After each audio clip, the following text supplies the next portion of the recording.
you to say it was a good win or a bad loss? No. I'm ready to, though, for sure. Look, there's been a lot of early speculation about the team, what you guys might do. As the field manager, you have a little different perspective in the front office. What's your take on going into this offseason here? Well, you said it right. It's speculation for the most part. It's funny. We've been here, or I've been coming to the winter meetings now for 4 years, and I don't know if I've ever seen a transaction actually take place. So I know there's a lot of chatter about our players. I view them as being very special to our current roster, and a big part of us having success at times last year and going forward. How that shakes out, I have no idea what will take place. But when you have good players, people are going to ask about it, and I think that's what we're seeing leading into this winter meetings. Is a lot of names are coming up because they're very respected throughout the industry. Eric made it sound like he had kind of several different scenarios, and they hadn't really decided which direction they were going yet. Where does that put you as far as like your planning for what you want to do when you really don't know some of what your personnel might be? Maybe a little bit on hold, but nothing major. I mean, look, right now we're in the middle of scheduling for spring training. I mean, whatever the roster is, we know we're going to have roughly 55, 60 guys in camp competing for jobs and getting ready for the season. So it doesn't change too much. We're still going to have our core group, our core thought processes to go into spring training with, and I don't think any of the chatter really affects too much.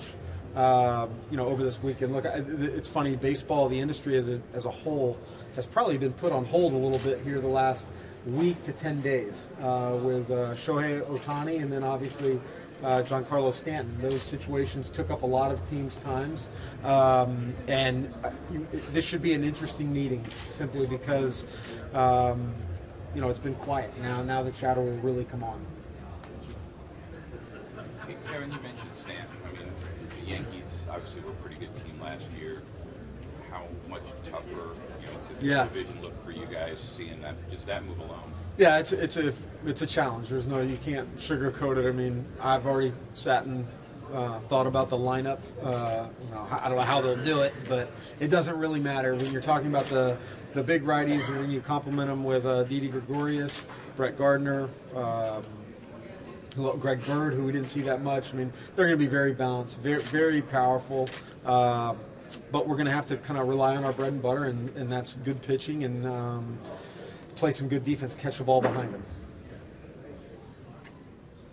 Based on the fact that you had a pretty strong bullpen at the end of last year, you're losing a lot of those guys. Do you have any early thoughts on? And I know there's speculation about Colomé, but do you have any early thoughts about how he might put that thing together? I think we're going to have a bunch of guys from our farm system, namely in AAA, come in and compete. I think we're going to have some opportunities. Look, we started a bunch of pitchers last year. Some of those starters, we're not going to have 9 starting pitchers, so we're going to have to find ways to really put them in successful situations in the bullpen, some leverage positions that can help us. It was nice, after the deadline with the veteran guys that we brought in, Cishek, Romo, Dan Jennings and Tommy Hunter had a tremendous year. Colomé obviously had a tremendous year, but those additions really helped us late in ball games, and I think we all learned and saw the value of that the last month and a half of the season. So something that we're going to look forward to putting together. Kyle Snyder's going to be here tomorrow. We're going to continue to discuss. Now, I'm really going to lean on him quite a bit because he saw a lot of those guys in Durham and saw how they performed in non-starting roles, in the multiple inning roles out of the relievers, and the guys that went up and down. So we're going to have a lot of discussions here going forward. And a little follow-up on that too, based on the way starting pitching is going as a rule. I mean, everybody seems to be kind of on board on this twice through the lineup thing. Is there going to be more of a premium on the guys you pick for middle relief and want to get 2 or 3 innings in the middle part of the year? Oh, without a doubt. I mean, look, everybody relies or talks about the 8th and 9th inning. There's a lot of, we've said it for a long time now, there's a lot of games that are won in the 5th through the 7th. And I don't know if you put a higher premium. The last 3 outs of the game have always been shown to be tough to come by and get. But there's 3 outs or 3 outs, and we got to find guys that are very capable of consistency and having success in those middle innings. Since you brought up Kyle, can you talk about how much conversation you've had with the new staff members this offseason and how much input you're getting? Yeah, quite a bit. You know, we obviously had a busy offseason as far as staff. I personally am really excited about the group that we've brought in. I feel we're really going to complement each other. Very energetic group. Kyle has the knowledge of a lot of the pitchers in the system. And then Matt Cattaro coming over from outside or coming back to the organization, he's going to work with the catchers. So I think that combination of Kyle, Q, and then obviously Stan Borowski, our bullpen coach, will have just a wealth of information to provide for our pitchers and help get the most out of a very young group.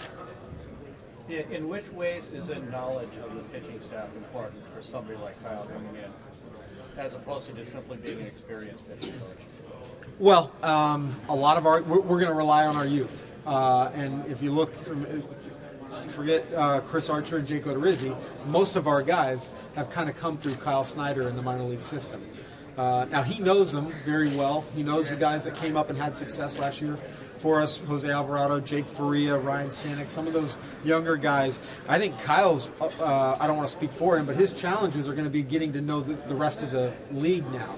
He's got such a good hold on the personalities, the mindsets, the mechanics of our own pitchers.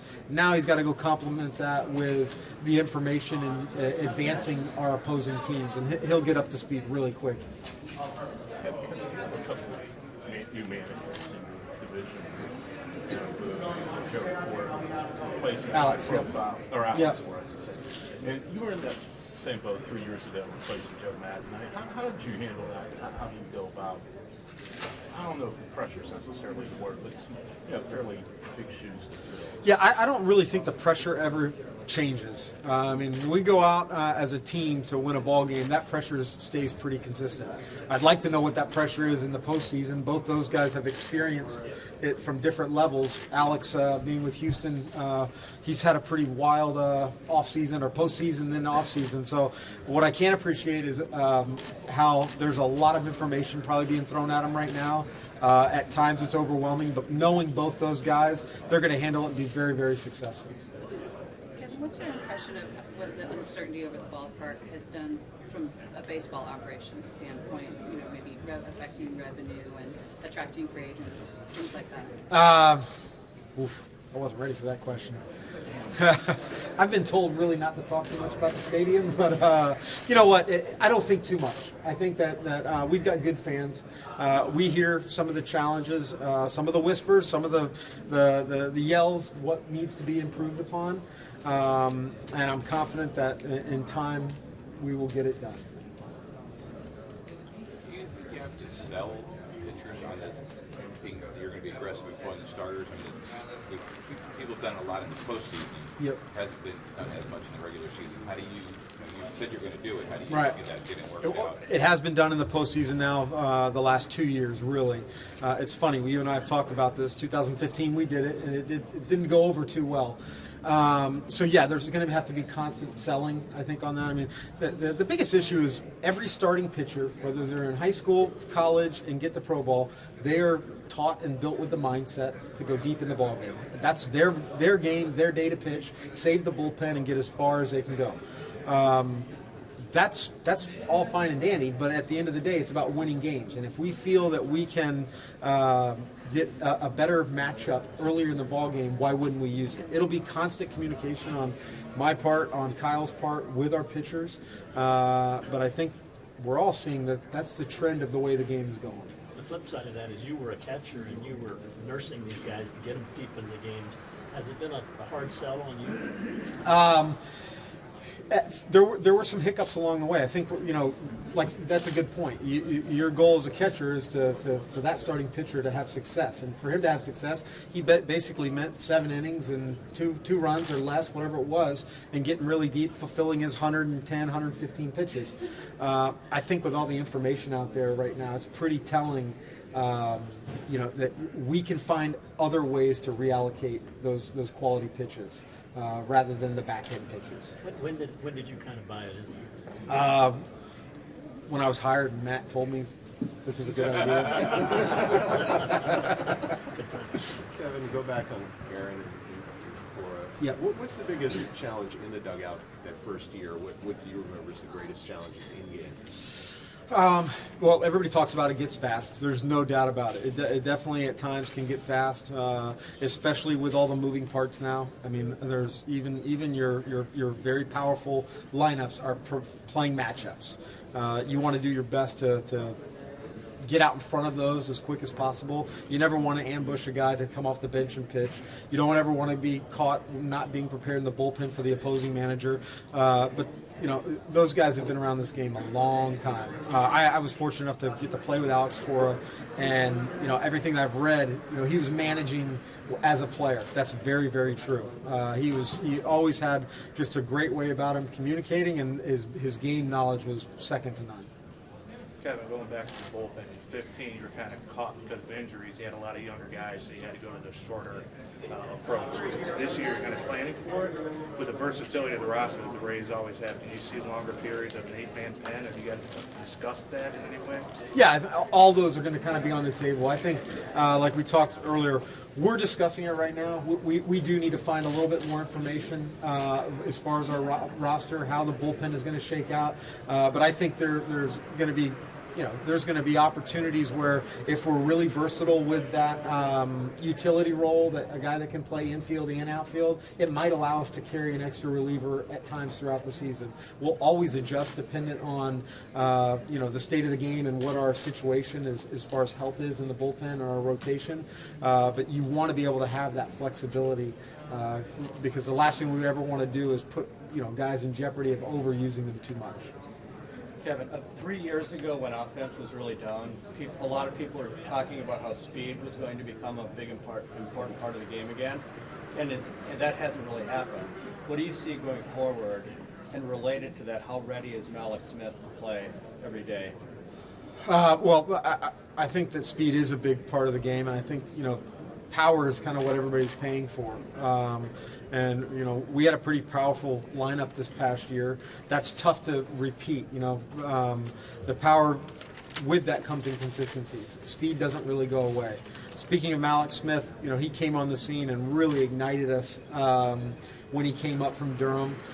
Very athletic, very talented player that energized us with a lot of his abilities. I think I'm really looking forward for him coming into spring training, hopefully having a healthy spring training. He didn't last year, and just kind of taking the reins off and let's see what he can do. Whether it's bunting, whether it's stealing, whatever, we want to get a really good impression of Mallex, but we know how talented of a player he is. If he doesn't have a starting role, say replacing a Kiermaier in center, if he were to be traded, that type of speculative move, is there room to have two speed guys in the outfield right now, or is the game too power oriented? No, I think there's definitely room. I mean, I think we have discussed this offseason about doing everything we can to catch the baseball. We want to put the best defense out there as possible. And you look at, obviously, KK, Steven Souza, elite defenders. And then last year we had Peter Borges, who we consider elite, and then Mallex is in that same fold with speed. We want as much speed as possible. And, you know, it does it on the surface. Maybe you don't see the trade-off with 30 home runs, but when you're, you know, saving runs, there is a pretty substantial trade-off. That's what Kevin Kiermaier has become a superstar for. We all saw Bowers last year in spring training. We got all excited watching him and everything. You guys don't have a first baseman. What's been some of the dialogue about him in this offseason? About Jake? Yeah. Just excitement. You know, come in. You know, you look at what Jake Bowers and Willie Adames did in AAA at a very, very young age. I personally kind of like the fact that they got off to slow starts, and then you look at where their season ended up. It was really impressive. So from all reports, talking to Jared, talking to Mitch, they really matured throughout the year. Both guys like to play a lot. They want to be, you know, come up to bat in that big spot, and they're gonna get to play a lot in spring training. And both of them did last year, but this year I think we'll even see a little bit more aggressive with their playing time. And you got to know them a little bit too. They were pretty solid guys. Solid guys. Yeah. That might be the, you know, we don't talk about it enough, but it's pretty exciting hearing about our young core players and the mentality that they bring to the ballpark every day, especially that group that won in Durham. It's the same group that had a lot of success in Montgomery. They won in Port Charlotte. These guys are successful. They're good, very talented, and they're learning how to win together. We'll take that any time at the big league level. Would that be, I guess, maybe the other side to if you guys do trade some of the veterans that you have this core? Eric was talking about it the other day too. Yeah, I mean, I think we have a really nice core of young pitchers. We've talked about at the end of the year. I think those two guys would fit into that young core of position players. Now, some of those guys have already arrived at the big league level. Jake and Willie both, I think, headline that group. And then we'll see how it kind of shakes out with the roster come spring training time. I mean, you never know. Last year we were making moves and signing guys. I believe 15th of February we were adding players. Yeah. And as a manager, I mean, you have to do what your bosses tell you, but it seems like your goal is to win as many games as you can. Sure. So would that be tough to see if they do trade some of those guys over the next couple of weeks? Sure. Yeah, there's no doubt. I mean, I think any manager would tell you that. But like you said, our job is to win games, and we're confident that we can win games with the players that are in this organization. Obviously, over 3 years, you build relationships, and you don't want to see certain guys go. Kevin, a lot's made out of building a team up the middle, and you got Wilson Ramos for a full year, and right now that's Maria for a full year, and Kiermaier hopefully for a full year in center. Can you speak on how important it is that trio is ready and healthy all year? It's got a chance to be a really special group. I think and then you take the second base situation, how that shakes out between Matt Duffy's health, Brad Miller rebounding a little bit. Daniel Robertson did a tremendous job there up the middle. We know what KK is. He's special. Hetch, we saw him for 2 months, and I don't know if there was a better defensive shortstop that I've ever seen on a nightly basis. And then Wilson Ramos was really excited the way he finished. He had some ups and downs early on, really pushed himself to come back fast. And I think the game sped up a little bit coming back from an injury, but he got in that comfort zone there with about 3 weeks to play, and we saw how big of an impact he can be in our lineup. So up the middle defense is special, and we feel that we're very strong. You mentioned Stanek earlier. What do you see as his role? Still maturing, but a guy that we like an awful lot. I mean, you look at the bullpens throughout baseball, really in the American League East, it's power coming out of them. And you talk to our hitters and opposing hitters, when you have those elite fastballs like Jose Alvarado and Ryan Stanek have that just sit at the upper 90s, your margin of error in theory should be that much greater. We just got to get him over the plate a little bit more and get him to kind of buy into one of his off-speed pitches that he can put guys away. But Ryan, he came up and showed some signs of life, then he struggled. I think he's going to be better for it coming into spring training. This is a guy that was a starting pitcher. He learned the bullpen role. He learned how to bounce back. He didn't lose his velocity, and now it's just kind of honing all that in. And then the prospect of having Schultz is probably pretty exciting for you too, isn't it? He is, and we probably don't talk about him enough because at the end of spring training, he might have been the most exciting pitcher that wasn't on our club. He did everything within his power to make the club, but it came down to a really difficult decision. And I think we all know we had every intention at some point throughout that year we were going to rely on him, use him heavily, and we were going to bet a lot of money he was going to have success. Unfortunately, between the groin, the knee, those little injuries, it kind of, I don't want to say a lost year because he got his velo back up there when Durham went to the playoffs. But we're looking forward to seeing where he's at coming into spring. Know that he's very talented with the fastball curveball combination.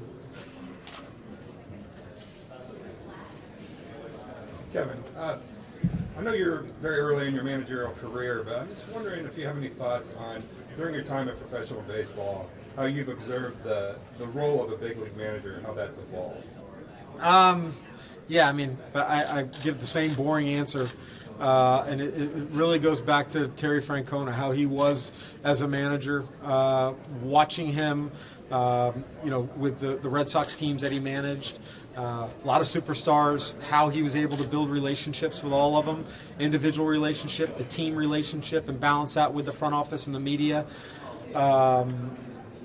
at times it seemed like the decision making, the field decision making was secondary, even though it never was to him. And then I was so fortunate to get to see him go over to Cleveland with a very young team and kind of adjust on the fly. And what he's done over there with the help of some really good staff members and good players. But it seems it's ever evolving, it's ever adjusting, and he's been the role model to keeping up with the way the game has adjusted. How much is that evolution, part of it, just the sort of change in the shape and size and specialization of the coaching staff?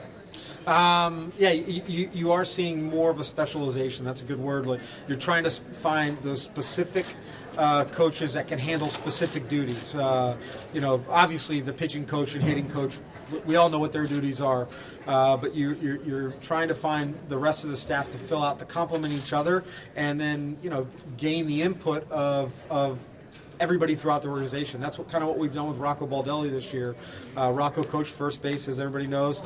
We're bringing him into the dugout to kind of use his skill set in a different way. He does a great job communicating with our front office, our player development, and we're going to try to come up with those continuous innovative ideas that will add to the way we practice, the way we train, the way we travel, just different thoughts. And then obviously once the game starts, he'll assist Charlie and I with a lot of the decision making.